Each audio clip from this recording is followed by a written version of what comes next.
However you want to frame it, great basketball game. You see, Luka never lost to Wembanyama. The Dodgers were in the house to celebrate that World Series championship. It's been a party for them for the last week or so. Wemby, up fake. Hello.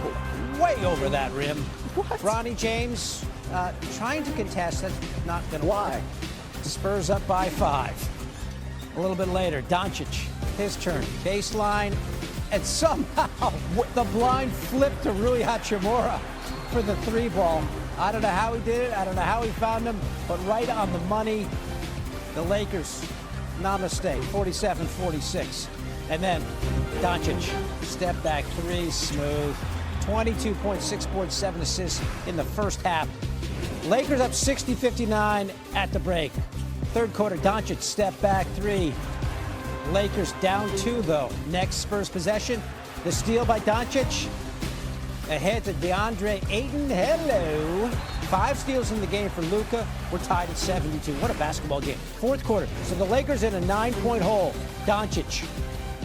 The pass to Jackson Hayes. Everything on the money. Lakers cut it to 6 after the foul shot. And then Luka for Rui. Doncic 13 assists in this one. Lakers cut it to 2. Under 3.5 to go. We're tied. Wembanyama. Elbow J.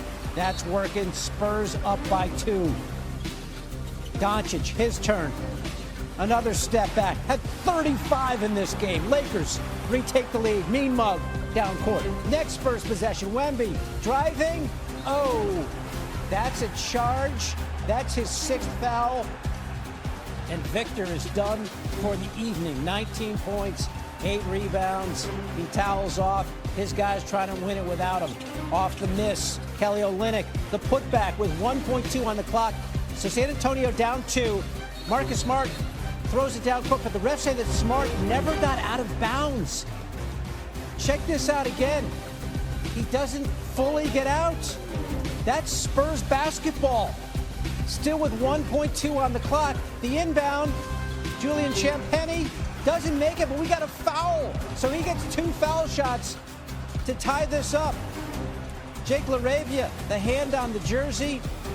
So here we go. Champagnie, a 75% foul shooter. Cool off those hands. Here we go. The shot. Oh, he clanks it. Huge miss. So he's got to miss this and hope his guys tip it in. And it won't go. The Lakers barely hold off the Spurs 118-116. Here's Luka afterward. They have an amazing team. They only lost 1 game.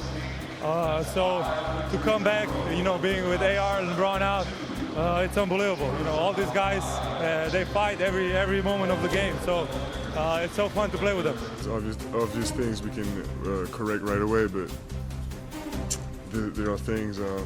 Right now, it feels like the game is going fast somehow. It feels like the game has as we got better as a team, and as we all of us got better individually as well. It's like the opponents have stepped up in some ways defensively, and I feel in a way that the game feels fast right now. So we're gonna catch up on it, of course, but it's on us to see how quick. Okay, let's bring in ESPN NBA analyst Kendrick Perkins. Lakers able to hold off Wemby and the Spurs behind. As David Lloyd mentioned, a stellar performance on both ends from Luka Doncic. Perk, how would you describe the identity of this Lakers squad at this point of the season? Oh, it's there. They have an identity. And it started with J.J. Redick having the trust and belief in his entire locker room, right? And I'm going to talk about the others first. The others, Rui Hachimura, DeAndre Ayton, Jackson Hayes, giving them productive minutes. And then all of a sudden, Luka, a happy Luka, a satisfied Luka, is balling out of control. And yes, we know he's going to give you the points. We know he's going to give you the rebounds. Obviously, he's going to make people around him better with the 13 assists. But it's the 2 blocks and the 5 steals for me. It shows that he's engaged. It shows that he's ready to drive this vehicle because the keys has been handed to him. And by the way, all the critics out there who were saying negative things about the Lakers, they didn't have the depth and they was going to be missing LeBron. Well, here they are right now as a top team, not only just in the Western Conference, but in the NBA. This team is playing together, and they have a certain type of synergy that you can't come in between. No question that Luke is leading it all. 200 points through the first 5 games, third most in the first 5 games in NBA history, behind, of course, Wilt, who did it twice. Perk, hang tight with us. We got some more to check.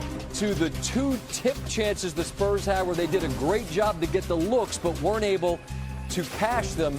And as a result, the Lakers are 7-2, second in the West behind the defending champion Thunder. And that's all without LeBron for the moment.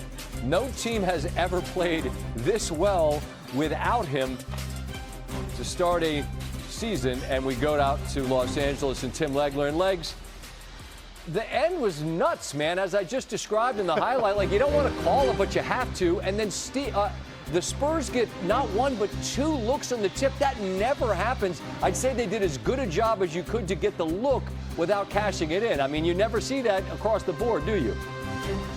Well, I said the Lakers dodged multiple bullets. That's probably an understatement. When you look at what they did at the end of this game, I'm saying to myself, if Champagnie makes those free throws, they go to overtime and the Spurs win the game.